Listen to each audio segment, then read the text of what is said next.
ದೇಶದಲ್ಲಿ ಎಲ್ಲಾ ವಾಹನಗಳಿಗೂ ಏಕರೂಪದ ನೋಂದಣಿ ನಾಮಫಲಕ ಇರುವಂತೆ ಮಾಡಲು ಹಾಗೂ ಅಪರಾಧ ಪತ್ತೆಯನ್ನ ಹೆಚ್ಚಿಸಲು ನೆರವಾಗುವಂತಹ ಸಲುವಾಗಿ ಎಚ್ಎಸ್ಆರ್ಪಿ ನಂಬರ್ ಪ್ಲೇಟ್ ಅಳವಡಿಸುವಂತೆ 7 ಬಾರಿ ಸಮಯವನ್ನು ವಿಸ್ತರಿಸಿದರೂ ಕೂಡ ವಾಹನ ಸವಾರರು ಮಾತ್ರ ನಿರ್ಲಕ್ಷ್ಯವನ್ನು ವಹಿಸುತ್ತಿದ್ದಾರೆ. ಹೌದು, ವಾಹನಗಳಿಗೆ ಎಚ್ಎಸ್ಆರ್ಪಿ ನಾಮಫಲಕ ಅಳವಡಿಸುವಂತಹ ಸಲುವಾಗಿ 7 ಬಾರಿ ನ್ಯಾಯಾಲಯ ಗಡುವನ್ನು ವಿಸ್ತರಿಸಿದರೂ ಕೂಡ ಜನರು ಮಾತ್ರ ಡೋಂಟ್ ಕೇರ್ ಎನ್ನುತ್ತಿದ್ದಾರೆ.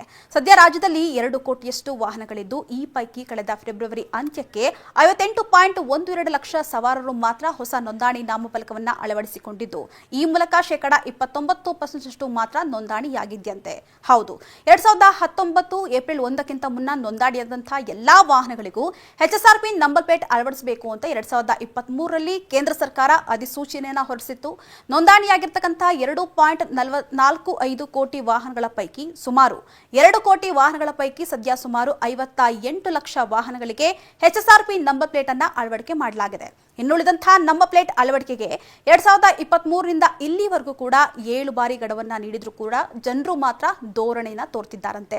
ಸದ್ಯ ಎಚ್ಎಸ್ಆರ್ಪಿ ನಂಬರ್ ಪ್ಲೇಟ್ ಅಳವಡಿಕೆಗೆ ದ್ವಿಚಕ್ರ ವಾಹನಕ್ಕೆ ₹450, ಹಾಗೆ ತ್ರಿಚಕ್ರ ವಾಹನಕ್ಕೆ ₹550, ಕಾರಿಗೆ ₹650 ಹಾಗೂ 4 ಚಕ್ರದ ವಾಹನಗಳಿಗೆ ₹780 ಹಾಗೂ ಭಾರಿ ವಾಹನಕ್ಕೆ ₹650ರಿಂದ ₹800ವರೆಗೂ ಕೂಡ ನಿಗದಿ ಮಾಡಲಾಗಿದೆ. ಒಂದು ವೇಳೆ ಎಚ್ಎಸ್ಆರ್ಪಿ ನಂಬರ್ ಪ್ಲೇಟ್ ಅನ್ನು ಅಳವಡಿಕೆ ಮಾಡದಿದ್ರೆ 500ರಿಂದ 1,000ವರೆಗೂ ಕೂಡ ದಂಡವನ್ನು ಕೂಡ ಪಾವತಿ ಮಾಡಬೇಕಾಗುತ್ತಂತೆ.